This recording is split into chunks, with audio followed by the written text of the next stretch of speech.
What's happening, everybody? Welcome back. This is Forgo. And in a few days, you're going to be able to get an imprint stone selection box. And you're going to have all these imprint stones to choose from. Now, these stones do a variety of different things for your characters. For example, this stone here increases the attack, decreases, well, let's click on the right one, and decreases burn, poison, bleed damage received by 9%. Not really that good a stone. But what we're going to do today is we're actually going to do a damage comparison. And the reason being is it's going to give you all an idea of maybe what stone really is the best. In my humble opinion, I've told you all this in the past, the PG stone right here, this stone here, the square yellow plus imprint stone, is the best stone amongst them all because it will actually increase your power charge rate by 8%. That'll be a steady, always 8% power charge rate when this thing is at level 10. Which is massive. So when you put it on characters that don't have 30% PG rate in their core, they have like 20% or 15% PG rate in their core. If you put this stone on them, or they have no PG rate in their core, it really helps them be able to do their 3 PGs or 5 PGs more often. They're going to build up their PG bar, and they're going to be able to do their ultimate skills. And every time they do those ultimate skills, they're going to be in an iframe, which is an invincibility frame, and if depending on how long the PG is, they're going to stall the timer against the Immortal Dungeons. Freaking really the best stone in my opinion. This stone here is actually pretty good as well, especially against the Immortal Vulcan dungeon, because whenever you have a heal, it actually weakens the Vulcan to where you can actually do more damage. And if you put this, say, on a blue character that doesn't have a heal, for example, Rochi Leona and Leona 12 both have heals, so I wouldn't put this stone on them, but I would maybe put it on a different character that don't have a heal. A while back, I did a video about Merlin, and I actually slapped this stone on her, and it actually proved to be very, very effective, although you'd probably rather run with the 7 Deadly Sin stones. But it is a useful stone on some characters. But this is the one I want to test. Right here, I want to test this stone. Now, when this stone is completely maxed out, it actually gives you an increased penetration by 400%. Or not by 400%, by 400. And what this does, what penetration does is, say a character has 2,000 for defense. Well, when you have a penetration of 400, you take 2,000 minus 400, and then now they'll have 1,600 defense, which in turn means you're weakening your opponent. And then on top of that, it will decrease the enemy's defenses by 20% when this stone is maxed out for 4 seconds upon landing an active skill on a 10-second cooldown. So what we're going to do is we're actually going to use Ginnets as our guinea pig here, and we're going to go into the spider robot. Y'all know that I love testing in the spider robot, especially since cards are not being applied in the championship. So this is the best place to really test this. But what I've done is I have 3 stones in this specific spot. We have one of these stones here, which you can actually choose from that imprint stone selection box. We actually have a stone here, which is you actually get from Immortal Victor, that has bleed, HP, and attack. And then we have a double attack stone. Now, it doesn't have bleed on it. At the time that I got this stone, we didn't have the bleed stones in guild raid, and there's no way I'm going to level up another double attack stone for Guinness because, in all honesty, don't really need to. Bleed, all dot effects do stack on top of these stones. So, for example, if you have 3 stones that have all bleed, all of that bleed will stack. If they're all darkness, all that darkness will stack. But you will find just having double attack stones really is the way to go, in all honesty, especially if you don't, I mean, sometimes it's all RNG as far as what stones you're going to get from all these dungeons and from the guild raid. So sometimes you just make do with what you have. And it's just not practical to wait and wait and wait, because that's actually going to slow down your progress. But we're going to compare all 3 of these stones. Which one's going to do the most damage? Now, I have not tested this at all. I have no idea what's going to happen, but here's what I think is going to happen. I think this double attack stone is going to be the best. The reason being is you got 10% here and you got 12% here. You always have 22% extra attack. Always. This never changes. It's not reliant on using awakened skills or landing critical hits or nothing like that. It's always up. And then, I don't know, between the stone from the Immortal Victor and this stone here, I really don't know which one's going to be better. The bad thing about this stone right here is, I mean, you always have the penetration, but this thing is on a cooldown. And that's kind of the bad thing. Whereas when you have the attack stones, there is no cooldown. You always have those attack numbers.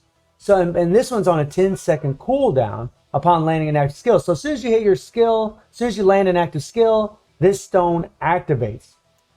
And as far as cards, I do have an Akane set. It really doesn't matter in all honesty. So we're just going to jump into Spider Robot, and we're going to see how much damage we're going to do. Now, what I'm going to do is, I'm just going to go ahead and run through 3 skills, and maybe run through 3 skills again, use my Awakened skill, and then plow through it. Alright, so we're just going to run through all 3 skills, and remember, that defensive stone is on a 10-second cooldown, so here we go. Okay, we're over here, over here, over here, over here. And then we're going to use our Awakened skill, and we're just going to run through it. Here we go. Alright, there we go.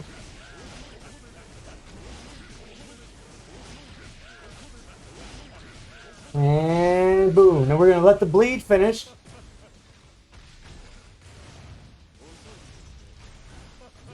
So 10,560,000. We'll go ahead and do it one more time, just to make sure, And I'm actually really interested to see what's going to happen here. I really don't know what's going to be better.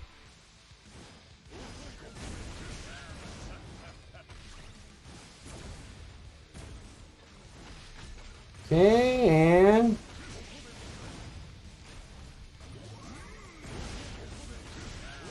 and let's go.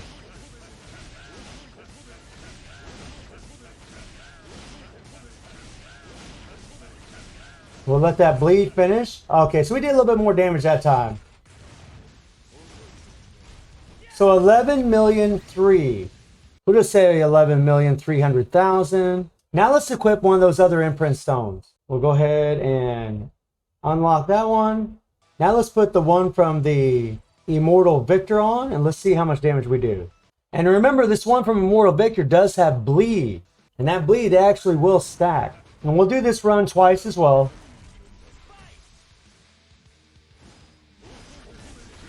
Okay, we're over here, we're over here, we're over here. Yeah, get over here. We'll use that Awakened skill, and let's plow over. And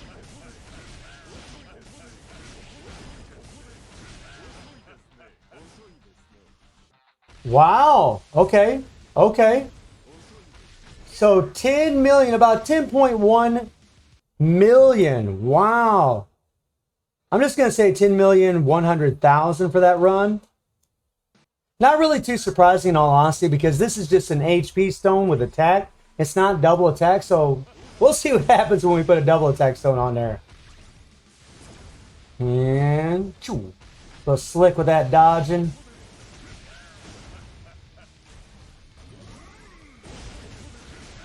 This is a little bit better run right here. Gotta love Guinness, man. Even after all this time, still crazy strong. Oh, maybe not, boys. Look at this. So 12 million that time. Oh, boy. Oh, boy. 12 million. So that means, so the HP stone is actually has the higher damage number. You know, the highest damage number we had with the defensive stone was 11,300,000. And we just got 12 million with the stone from Immortal Victor, the HP stone. Okay. Now let's equip the double attack stone and see what happens. And I've always been curious about this stone, really, in all honesty. Like, how good is it? So now we got the double attack stone, and we'll do this twice as well. I love doing these kinds of tests because it really provides a lot of insight on what you really need to do for your characters.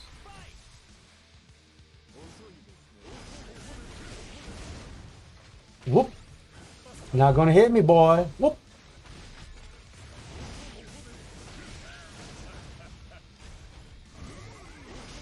And all right, good, good, good, good. Didn't get knocked around, which is always good.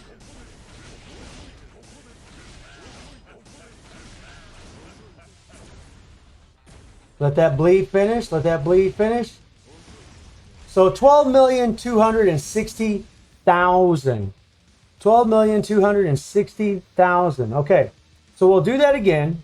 So like I predicted, the double attack stone is definitely the best. It's doing the most damage. It's really no surprise in all honesty, but I wanted to know what the difference would be between a stone like this, the stone from Immortal Victor, and that defensive stone that you actually can choose from the stone selection box from the super mission.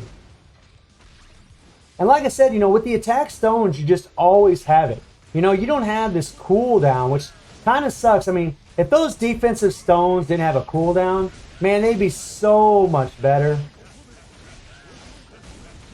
And you know, that kind of stuff can be a little misleading when players are choosing what stone they want to pick.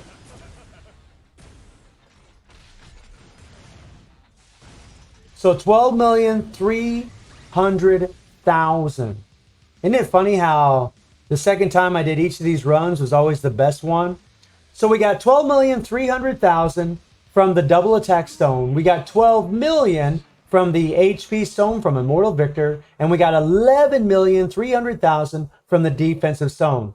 We did 1 million more damage with the double attack stone versus the defensive stone. So my suggestion to you, all of you, is that I would still choose this stone over all of them. In all honesty, I think this stone's going to help you more than any of them as far as which stone you should pick. And now you know how good that defensive stone is. It's decent, but in all reality, getting a stone from the Immortal Dungeons, one of these Immortal Dungeons right here, you know, this always varies from Immortal Nyx or Immortal Victor, Immortal Typhon, whichever it may be, those stones are still going to be better than that defensive stone. We just proved that. Now, maybe on a character that doesn't have dot effect, maybe then the defensive stone would be better because we did test it on Guinness and he has bleed, but I don't know if it really make that much of a difference. So let me know how y'all feeling about these comparisons. And if you'd like to see a different comparison in the future, and I do stream on Twitch from Sunday through Thursday at 9 p.m. GMT plus 7 time. The link will be in the description below. And I hope you enjoyed the video. Thank you for watching. Y'all take care and have a good one.